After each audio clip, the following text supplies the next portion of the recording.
Tadi di awal kami katakan bahwa ada dua cara untuk menciptakan utang siluman. Sekarang kita bahas cara yang kedua, yaitu melalui bank-bank komersial biasa. Secara umum skemanya hampir sama, bahkan bunganya pun sama. Bank komersial itu yang penting pembayarannya aman dan bunganya di atas bunga deposito. Di Amerika, bunga deposito itu cuma sekitar 0,5%. Jadi kalau Wall Street tawarkan bond 1,25%, pembayarannya aman karena back to back dibayar oleh negara pengutang. Bank masih untung 0,75%. Lebih besar untungnya dari yang punya duit, cuma dapat 0,5%. Bedanya hanya di pembukuan neraca. Bank-bank komersial itu nggak boleh bukukan uang dalam peredaran. Bank terima deposito dibukukan di bagian liabilitas. Lawannya adalah kas di bagian aset. Kalau nggak disalurkan sebagai kredit, banknya rugi karena harus bayar bunga deposito. Apalagi deposito hasil bailout $29 triliun akibat krisis subprime lending tahun 2008. Duit itulah yang dipakai buat kasih utang pada semua negara di dunia. Bank tinggal pindahkan dari kas ke bond, sama-sama di bagian aset. Pembukuannya pasti balance. Di audit pun sudah pasti wajar tanpa pengecualian. Cara kedua ini yang sebenarnya lebih banyak dilakukan. Fed memang terbitkan uang baru untuk kasih utang pada pemerintah Amerika. Kalau untuk kasih utang pada Indonesia, Fed nggak perlu terbitkan uang baru. Cukup pindahkan dari aset kas ke aset bond, sama persis dengan bank-bank komersial ini.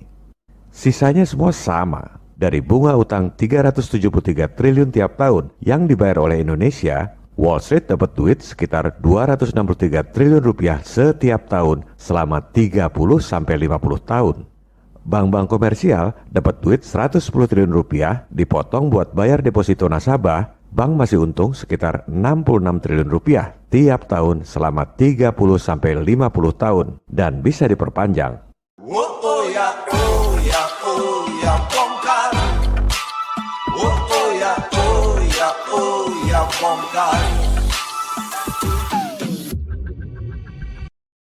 Apa pentingnya semua ini? Rakyat lapar, Pak. Gegara pandemi, kerja susah, cari duit susah, bernapas pun dibikin susah, harus pakai masker. Menteri Erick Thohir dikasih anggaran 688 triliun buat pen. Hasilnya, setelah divaksin, tetap aja protokol nggak berkurang, ekonomi nggak jalan juga. Ini yang sudah kami sampaikan dari tahun lalu. Terus, buat apa divaksin? Buat apa buang anggaran 688 triliun yang sudah pasti nambah utang lagi? Dan ini nggak akan selesai karena pasti dijadikan proyek anggaran terus-terusan setiap tahun. Elit lokal ini memang lebih parah dari elit global. Kita sudah muak dengan semua itu. I hate imperialism.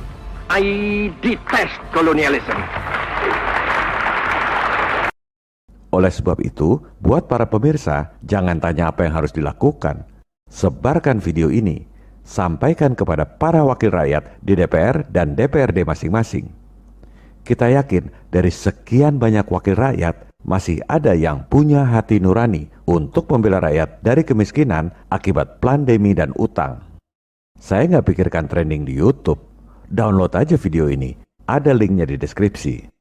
Sebarkan video hasil download kepada semua anggota DPR dan DPRD, juga kepada semua akademisi di Indonesia, serta tokoh-tokoh masyarakat.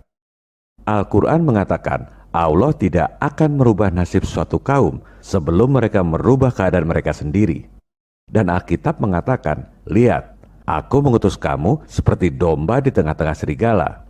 Maka hendaklah kamu cerdik seperti ular dan tulus seperti merpati. Mari kita berjuang untuk kebenaran, untuk merubah nasib seperti yang dikatakan dalam Al-Quran dengan hati tulus seperti merpati, seperti yang dikatakan dalam Alkitab.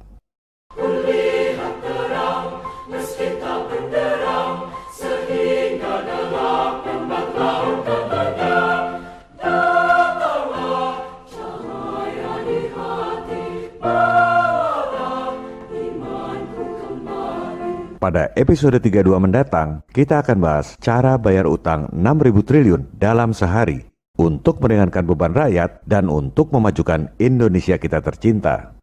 Buat para pemirsa dari negara-negara lain seperti Malaysia, Singapura, Jepang, dan juga Amerika, Skema bayar utang yang akan kami sampaikan pada episode mendatang itu juga bisa dilakukan oleh tiap negara di dunia. Bukan asal nyetak duit bayar utang, tapi dengan cara yang bisa diterima oleh si pemberi utang dan lulus audit akuntan publik paling top di dunia. Sampai jumpa di episode 32. This is John Connor. If you're listening to this, you are the resistance. Viva Republik Indonesia. Salam People Power.